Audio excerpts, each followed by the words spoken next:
upon your lives. Mwari wakurwirei, Mwari wakuchengetei, Mwari wakugonesei. Ropafadzo yaJehovha ibate pamusoro pemhuri dzenyu. Mabasa amunobata ngaaropafadzwe pamunopinda nepamunobuda. Tinotaura nyasha dzaMwari dzikurwirei nekukugonesai muzita raJesu Kristu weNazareta. Amen and amen. I'll also take this opportunity to announce the conference ahead of us from this Friday up to Sunday. So from this Friday up to Sunday, I'll be live on this page in a conference called Randburg. I'll having a conference in South Africa, Randburg. So all those guys very close to Randburg, you can just join me there live. I'll be there in Randburg from 6 up to 9. 6 up to 9 October, I'll be in Randburg. That's Johannesburg. May the good Lord bless you. I'll read the scripture this morning. Juliet Mugabe, God bless you. Fortunate Guatizo, Apama Styles, God bless you. Viola Ndenge, Mainya Munda, Vaidaroki, God bless you. I'd like to read the scripture. Mathew 25. Mathew 25, verse 15. I'll start from 14. Again, it will be like a man going out on a journey, who called his servants and entrusted his property to them. To one he gave 5 talents of money, to another 2 talents, to another 1 talent, each according to his ability. Each according to his ability. Each according to his ability. Kugoverwa kwezvipo, mumwe akapiwa 5, mumwe ndokubva apiwa 2, mumwe ndokubva apiwa 1. 5, 2, and 1. Each according to their ability. So there are times ekuti tinochema tinorwadziwa when we compare ourselves with others. Starting platform yedu mukurarama yakasiyana. Ma challenges anotuwira muupenyu akasiyana. So pane imwe nguva unongochiti vamwe ndo vari pari nani zvavo zviri right. Vakaitwa favor kudhara, things are flowing better. Nekuda kwekuti we are 5. When you compare yourself with others, truly there's a difference. Mutsauko pakati pevanhu mukurarama uriko, uye Mwari vakazvitendera kuti zvive saizvozvo. It's like a man traveling out on a journey. Ndokubva apa varanda vake, mumwe ndokubva ampa 5 talents, mumwe ndokubva ampa 2, mumwe ndokubva ampa 1. It's like the kingdom of God. Ndokumira kazvakaita mukurarama muupenyu. Uchizvitarisa without looking through the word of God, it seems as if some are starting on a good platform, on a better platform. And you always cry. Nekuda kwekuti ukazvitarisa une zvishoma, vamwe vane zvizhinji. Iyo inyaya hauna zvaungaite pamusoro pezvayo. Some 5, some 2, others 1.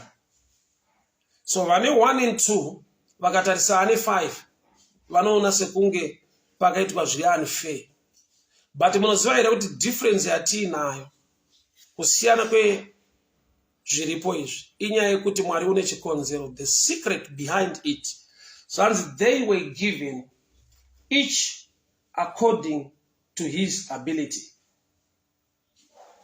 Each according to his ability. So zvavakapiwa, I'll demonstrate using my zviripanapai. Just like fruits, okay. They're going to let them different colors.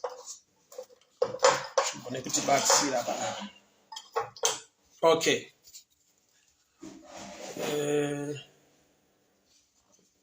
This one. This is an orange. This is peaches. So difference there kuti uyu wakapiwa 5, uyu 2, uyu 1. But the Bible ndobva rati each according to his ability. Uchaona kuti ability iri mu peaches, ability iri mu orange, ability iri mu pear ineka difference. Zvichida lese ngati compare se test. Ugatesta uchizvidya zvine munakiro wakasiyana asi zvese zvinonaka, but zvine munakiro wakasiyana. rimwe rine kakuvavira, rimwe riri too sweet, rimwe ringori paaverage. Nyaya iripo mukurarama haisi yekuti ninge ane zvakawanda kudarika inini, so handina kwandinoenda, handina chandinogona kuita. Some wakastart on a better platform. I always compare life nevanhu vari kumhanya muground, a long distance marathon. Havamiswe vakaenzana, vanomiswa vakasiyana, nekuda kwekuti pavachamhanya vachitotenderera ground, kumberi uko kune munhu ane advantage vakamiswa vakaenzana.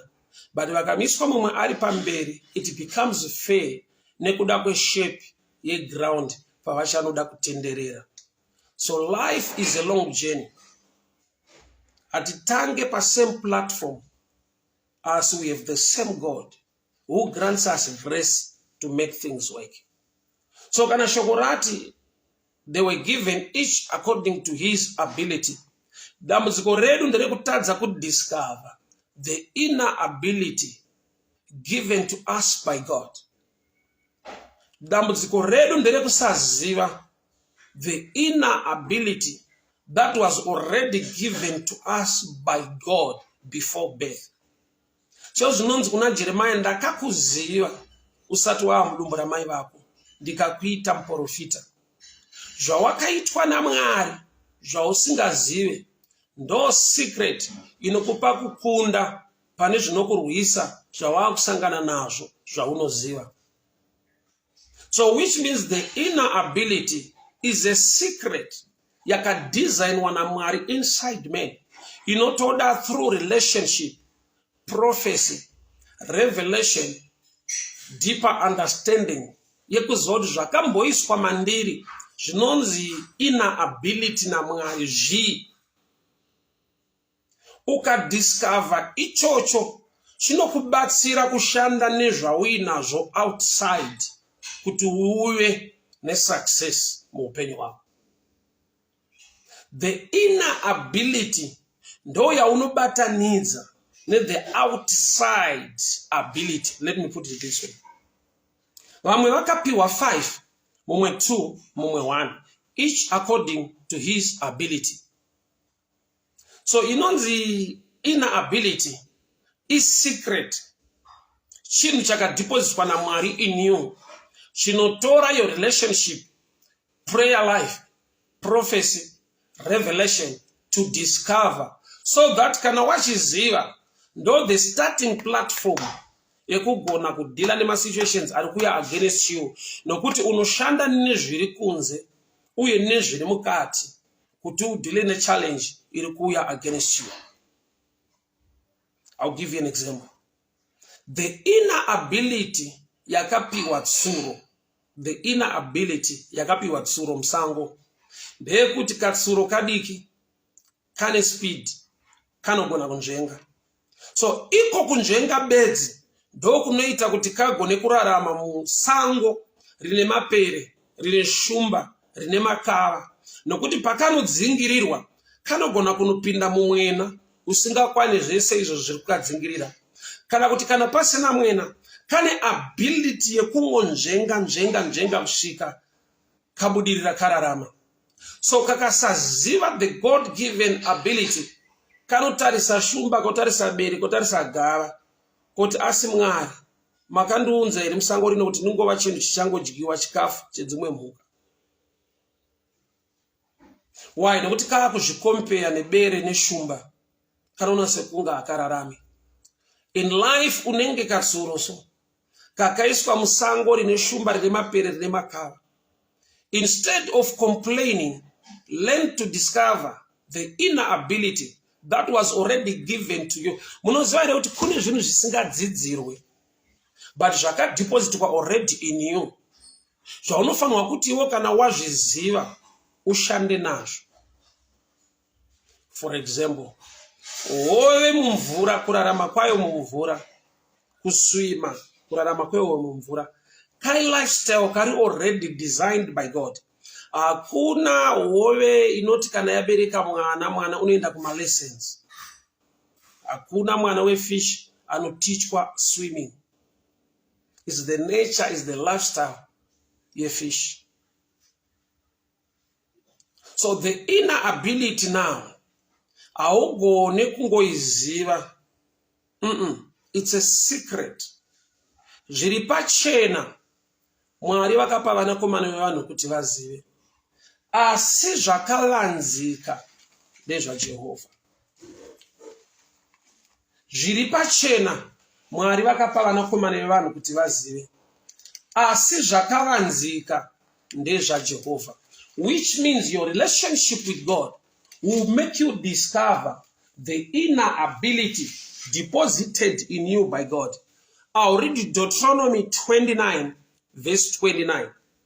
The secret things belong to the Lord our God, but the things revealed belong to us and our children, that we may follow all the words of the law. No scripture I note. Zvakavanzika ndezvaJehovha. Zviri pachena vakapa vanakomana vevanhu kuti vazive. So pane zviri pachena zvaunofanirwa kushanda nazvo nezvakavanzika, something deposited in you by God. They were given each according to his ability. So inonzi his ability now. Iyoyo ndo ine nyaya kudarika zvawapiwa, zvawagamuchidzwa, mhuri yawaberekerwa, nyika yawakurira, machallenges aunosangana nawo. Ese iwaya haugone kuasorova nekudhila nazvo from outside. You begin by discovering what is already inside you. Ichocho ndo chaunoshanda nacho chinonzi the God-given ability.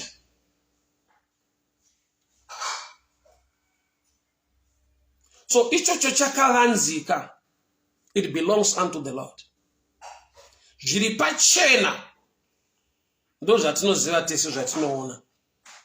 But when you face challenge and things begin to happen the other way in your life, au deal in a situation nekuda kwe knowledge outside, nekuda kwe ability outside, you must firstly discover what is called the inner ability, each according to his or her ability.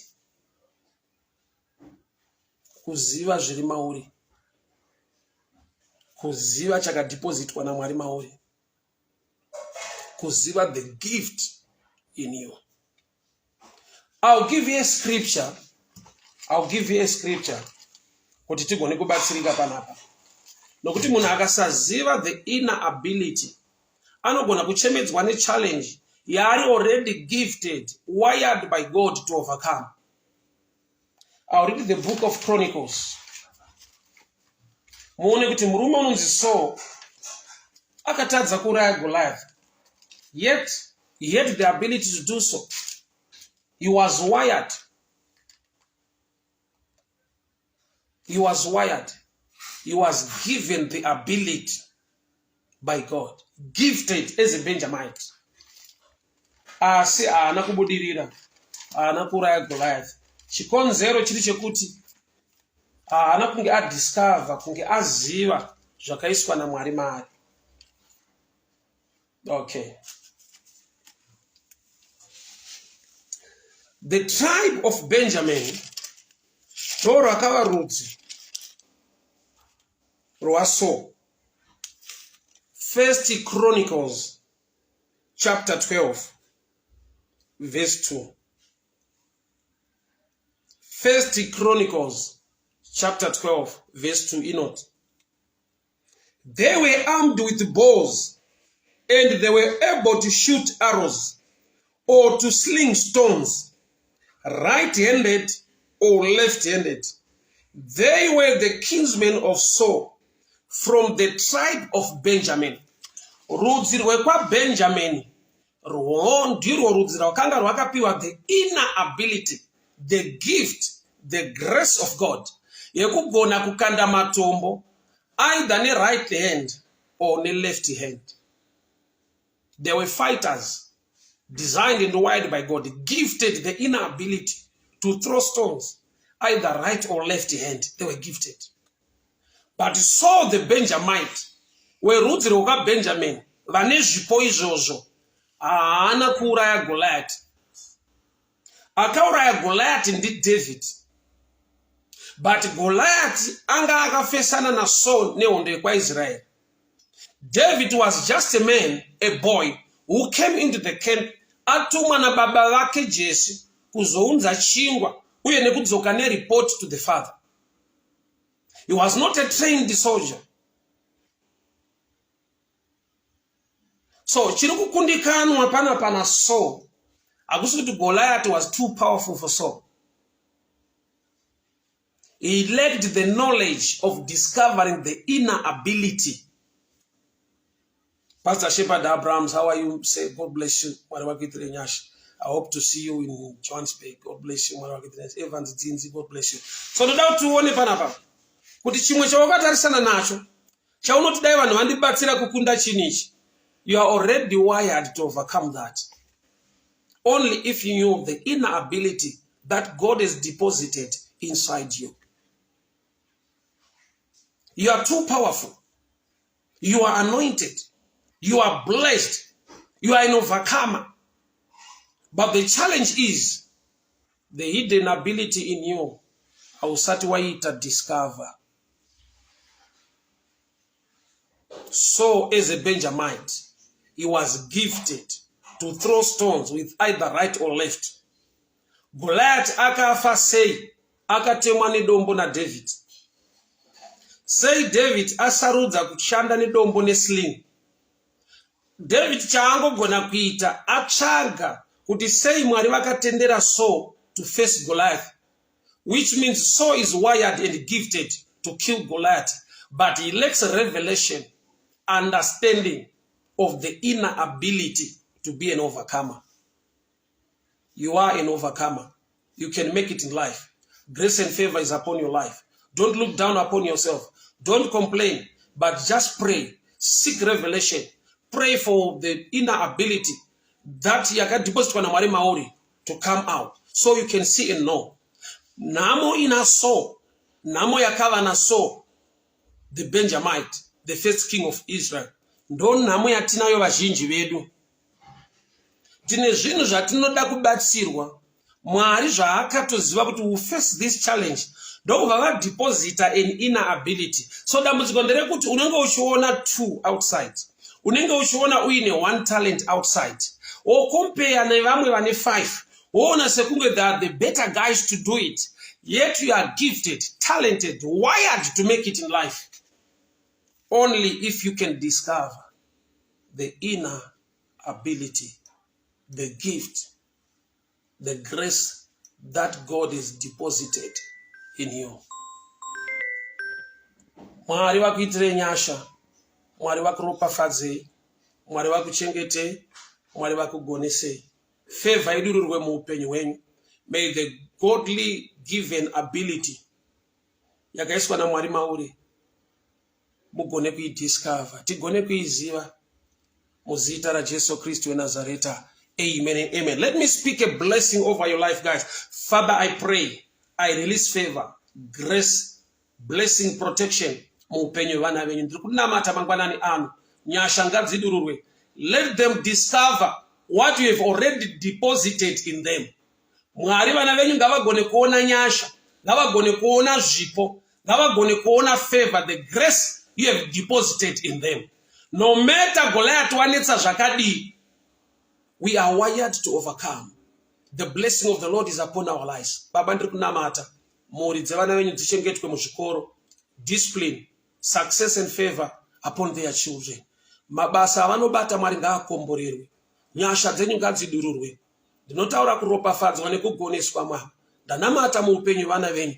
Blessing Mungwari, God bless you. Crispin Shoko, God bless you. Newman Henley, Tinasha Nyasha Nyaka Zimbu Ovi. May the good Lord bless you. May the good Lord protect you. Cynthia Kamanga, God bless you. God bless you. God bless you. God bless you. Nyasha Gadwanzi, Rosima Fuki, Zekoleta Nyampinga, Baba na Mai Maduro, Baba na Mai Mvuri. God bless you. God bless you. God bless you. Mwari wako itire nyasha, Mwari wako ropafadze Ilish, Ome Miss Holloway. May the good Lord bless you. Tinashe Nyasha, Juliet Mugabe, Kushinga Dutiro. God bless you. Sharon Inue. May the favor of the Lord be upon your life. Daniel Mutoshori. God bless you. Nyasha Zwanzwe, Mwari wako chengete, Crichton Chis Musenga, Disderia Chawira, Betima, we God bless you, God bless you. Fernando, obrigado, my Nyamunda, God bless you. Mwari wakitire nyasha amadzangu, mwari wakuropa fadze. Sandra Ruvuwe, God bless you. Dennis Afik, may the good Lord bless you. Bless more Gombedza Tinashe Chingwena. Nyasha ngadzo wanzwe, mwari ngavakuchengete, mwari vakugonese muzita ra Jesu Kristo Nazareta. Amen and amen. Baba Hotspot Mafua, may the good Lord bless you. Right, another announcement, guys. So the first announcement, equity, this Friday, Saturday and Sunday, I'll be preaching in Randburg, South Africa. You can join me live on this platform. Very close, you can just come. So we worship God together in Randburg. Number 2, pane buku riripo, rakanzi, title rakanzi, this error must be corrected.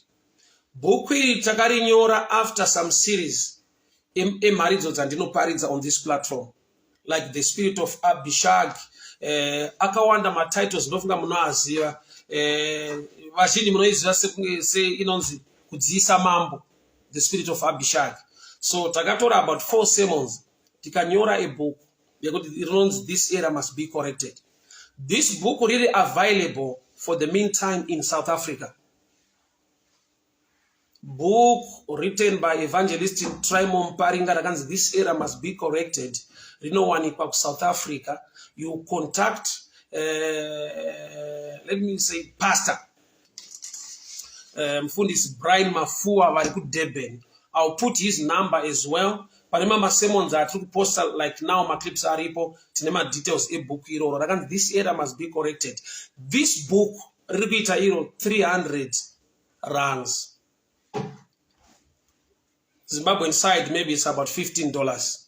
So another book hero, you contact Pastor Brian Mafua Variku Deben. I'll put his number as well. This error must be corrected. Have your own copy. Kana wakapotsana nemasemoni iwayo takaisa in writing. This error must be corrected. The spirit of Abishag kudziisa mambo. The error must be corrected. So mwari wakitire nyasha, mwari wakuropafadzei, mwari wakugonesei. So pandiri kuuya ku Randburg, ndofunga mabhuku iwayo vachiaposta ku Randburg as well. Vari kuuya ku service tinenge tine mabhuku written by Evangelist Muparinga and Baba Brian Mafua, mwari vachichitira zvakanaka. God bless you, God bless you, God bless you. Nyasha dziwanzwe, mwari vakuchengete. Edith Jambaya, kwakadiko ikoko, mwari vakuitire nyasha, mwari vakuropafadze kunyika yeOman. That's the Middle East. Oman kwakadiko, mwari vakuitire nyasha, mwari vakuchengete, mwari vakugonesei, mwari vakurwirei. God bless you people. Favor upon your life. So join me tomorrow on this platform, same time. Bye-bye.